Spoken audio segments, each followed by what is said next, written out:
As hortas urbanas em Florianópolis vêm desenvolvendo iniciativas que integram diversas comunidades. Nosso mundo, na verdade, é um mundo que transgrediu as leis da natureza, né? E hoje a gente produz quantidades enormes de monóxido de carbono. Toda a nossa produção, principalmente, é baseada, inicialmente foi no carvão, depois no petróleo. Quer dizer, retiramos matéria-prima que não é renovável na natureza, né? E comprometemos ainda o meio ambiente. A saúde das pessoas cada vez piora, cada vez são maiores as doenças, né? Cânceres principalmente. Então é necessário que se repense um pouco essa relação do homem com o meio ambiente e a sua conservação. Nós estamos assim todos ansiosos para concretizar esse sonho da comunidade, que é aqui ser um espaço de lazer, de cultura, de aprendizado. No futuro breve vai ter aqui um museu da agricultura familiar de Santa Catarina, tá? Isso é muito significativo e importante pela participação que Santa Catarina tem no agronegócio, e essas coisas vão se modernizando muito e vai se perdendo uma parte da história da colonização de Santa Catarina. Essa horta é importante dizer que ela é pública, então a gente não proíbe o acesso de ninguém. Logicamente, para todo espaço público tem que ter regras de comportamento, e a gente teve que botar algumas regras até para a questão do colher. O que a gente pede à população é sempre, quando vir à horta, se dirigir a um agente da horta, né, um voluntário, né, ou vou chamar de monitor, né, que ele direciona a qual canteiro deve ser colhido e como é colhido. E prometem gerar impactos na coleta de lixo, além de incentivar a alimentação saudável, a educação ambiental e uma alternativa de cidade sustentável. E isso, infelizmente, ainda existe, né, na cabeça das pessoas, em parte, porque assim, eu coloco na frente da minha casa, a CONCAP leva embora e não me interessa mais, está resolvido, eu fiz a minha parte. Não, a parte de cada um na nossa cidade hoje deveria estar separando pelo menos em 3 partes os seus resíduos, né? A matéria orgânica, aquilo tudo que é embalagem e aquilo que é rejeito. Rejeito é que é fralda, coisas que não tem nenhum tipo de aproveitamento. Esse terceiro item é o que só isso deveria estar indo para o aterro sanitário. Toda a parte de embalagem ela deveria estar sendo separada. Hoje a cidade separa e a CONCAP recolhe somente 7% de todo o volume de resíduos da cidade, que são 200 mil toneladas por ano. É muito resíduo. Então, as pessoas que trabalham essa concepção de se reaproveitar tudo, reciclar, elas têm já um viés, né, com o meio ambiente, com uma conscientização maior, uma visão mais clara dos processos. Acho que todos podem chegar a ter esse mesmo interesse por reciclar, por transformar, por entender os processos. Nada mais é do que entender como é que a natureza, como é que ela ao longo do tempo persiste e vai se transformando, né? Tudo é reaproveitado e é translocado para a manutenção da vida, do planeta e das espécies, né? Quem tem um carro pode vir aqui, ou tem uma bicicleta e tal. Agora, uma família muitas vezes pobre, ela não tem como vir aqui, ou não sabia ainda, né? Ou não sabe ainda, né? Por mais que a gente alcance a mídia, esse programa é exemplo, desse programa é importante para isso. Então, a horta, ela faz trabalho social, ambiental, né? E ela é aberta a todos e não é negado nunca nada a alguém, só tem as regras de comportamento, né? No programa de hoje, a importância dos espaços públicos de plantio coletivo e as potencialidades da agricultura popular, um reforço à sustentabilidade e à necessidade de políticas públicas com impacto positivo no futuro das cidades. O Sustentar está começando agora.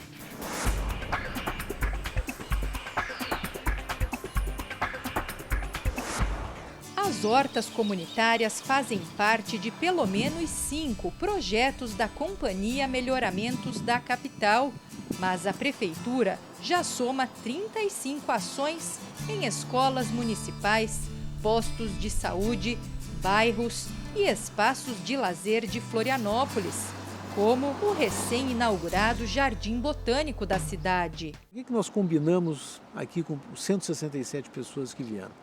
Vocês são os donos dessa primeira colheita, né?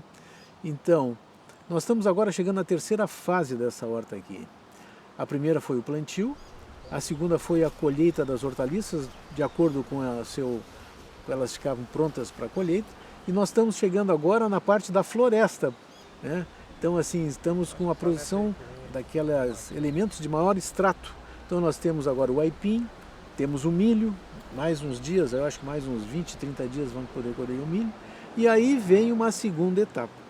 E essas pessoas todas que participaram da colheita, hoje fazem parte até de um grupo de WhatsApp aí do Jardim Botânico e da Horta, também deram continuidade, vindo colher e trazendo outras pessoas para se incorporar a esse grupo aqui. A IPAGRE ela se dedica mais na parte didática, né?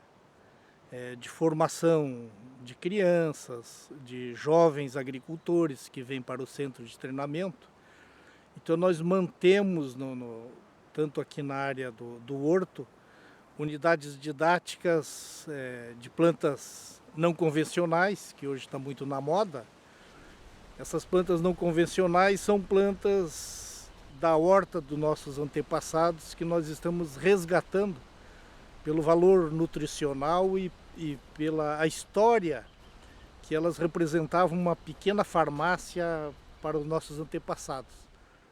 Então a gente está montando essas unidades didáticas, onde recebem estudantes, agricultores, a população em geral.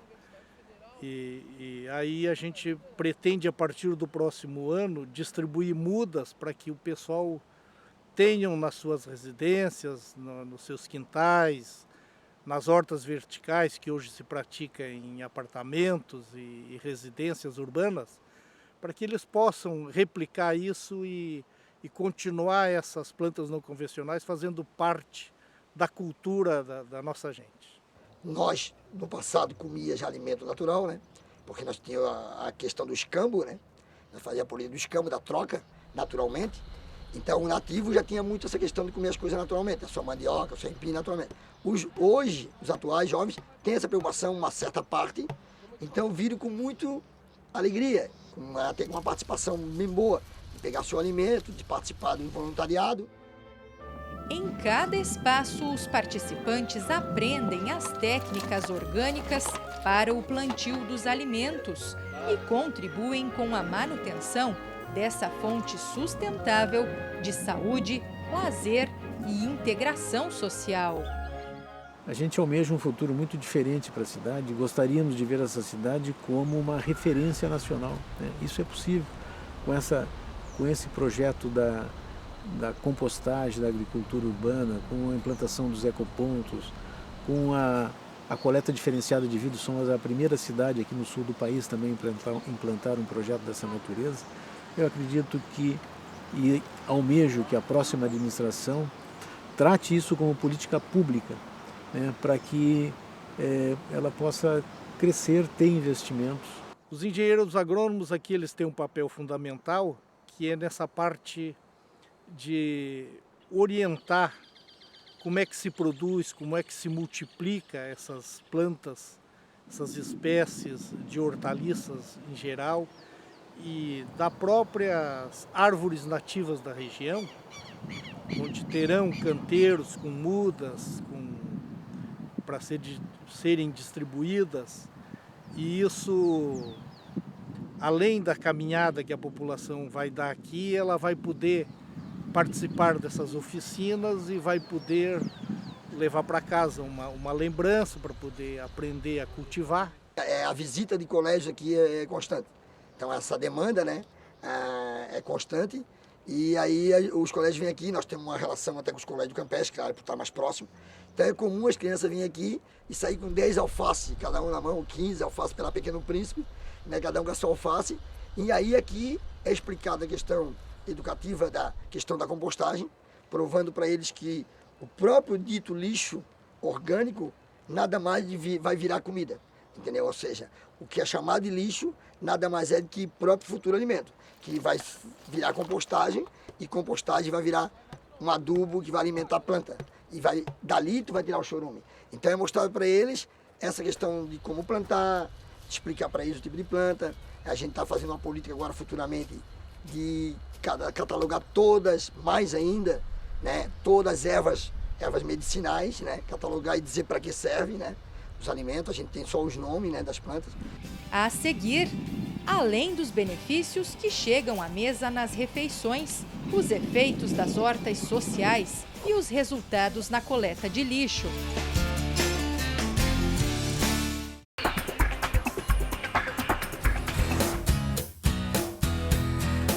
Com o apoio da população no Campeche, bairro da região sul de Florianópolis, os canteiros também estão sempre bem cuidados e a horta despertou o interesse dos moradores. Ela tem hoje uns 4.000 metros quadrados, assim, na parte dos vegetais, vamos falar assim. Na outra parte, nós temos uma parte que é plantada mais o milho, onde tem mais uns 2.000, quase 2.500 metros quadrados, dando um total aí de 6.000 metros quadrados de área que a gente tem. E também a parte, importante dizer, a parte de ervas medicinais, que a gente tem, né? Que é fundamental também numa horta. Então, ela se divide nisso. E na outra parte, a gente tem a parte de milho, a parte de aipim, né? E futuramente, que no projeto consta, inclusive, a nossa ideia no parque, né? É a construção do nosso engenho de farinha, pelas nossas raízes, e até usar a própria área para produzir a própria mandioca, para cevar, né? Que chama, nós nativos chamamos de cevar, a mandioca para esse engenho de farinha. Hoje a gente tem tecnologia para a pessoa replicar todo o conhecimento em qualquer situação, em qualquer propriedade. Em residências urbanas, apartamentos, tem protótipos que se adaptam a todas essas condições. De aprender a fazer as várias fases e ter aquele alimento que ela mesmo construiu, produziu, e ela mesmo colhe e faz a sua salada, né? É um processo, né? Requer muito esforço da parte pública, das associações de moradores, de incorporar e liderar esse processo nas suas comunidades, mas nós acreditamos sim que ele é um processo viável, de baixo custo, que reduz os custos operacionais da companhia e tem benefícios assim ambientais, tanto para as pessoas que participam como para a própria cidade, que são relevantes e devem ser considerados. Quem participa pode colher a produção e levar para casa frutas, verduras e legumes para degustar sem custo. A união de esforços ainda está ajudando a cuidar da cidade, já que boa parte da coleta de lixo são resíduos orgânicos, matéria-prima que pode ser completamente reaproveitada. Nós temos assim mais ou menos um grupo de 15 a 17 pessoas que são um grupo. Esse grupo ele se diferencia muito, né? Tem ali uns 5, 6, né, que são os guerreiros mesmo, né? Os guerreiros constantes aqui, né? Feito de aposentados ou de outras pessoas que abrem mão. Essa política do voluntariado não é cobrado, né? É um compromisso, porque já diz, né? É um voluntariado, mas não tem a relação, não tem essa relação de compromisso. Ele vem quando pode, consegue se contemplar, né, como horta, porque ela precisa de manutenção diária, né? E a gente não pode fazer só o sistema de mutirão. Então, né, porque uma semana sem limpar uma horta ou irrigar é comprometedor. As famílias que residem no bairro, elas vão poder contar com um instrumento extraordinário para a formação das crianças. E quando ela começa a verificar, a praticar essas etapas, como é que as coisas acontecem na natureza, elas começam a valorizar mais e proteger a natureza, né? E começam a dar importância para a alimentação.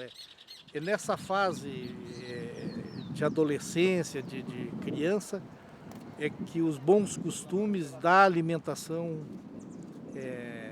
a gente consegue transmitir ao jovem. Houve uma mudança muito grande. Embora hoje somente 7%, a gente vê com essas iniciativas das hortas comunitárias, existe um movimento, existe a juventude, os programas como Sustentar, eles balizam para onde que nós temos que caminhar, né? E não podemos mais continuar com esse descompromisso com os rejeitos que produzimos, né?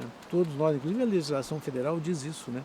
Todos nós hoje, desde toda a cadeia produtiva, desde a indústria, os distribuidores, o comércio, né? Nós como população e assim também o poder público, cada um tem que fazer a sua parte. A parte da população é separar o seu material.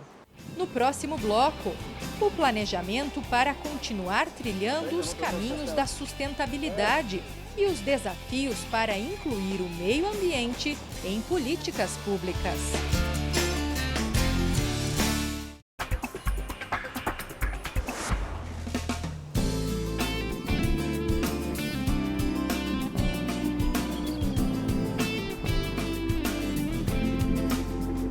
Os alimentos saudáveis que vêm do trabalho em equipe e colaboram com a reciclagem se revelam um estímulo às comunidades, mas também ao poder público, quando os governos compreendem o ciclo natural do homem como integrante do meio ambiente.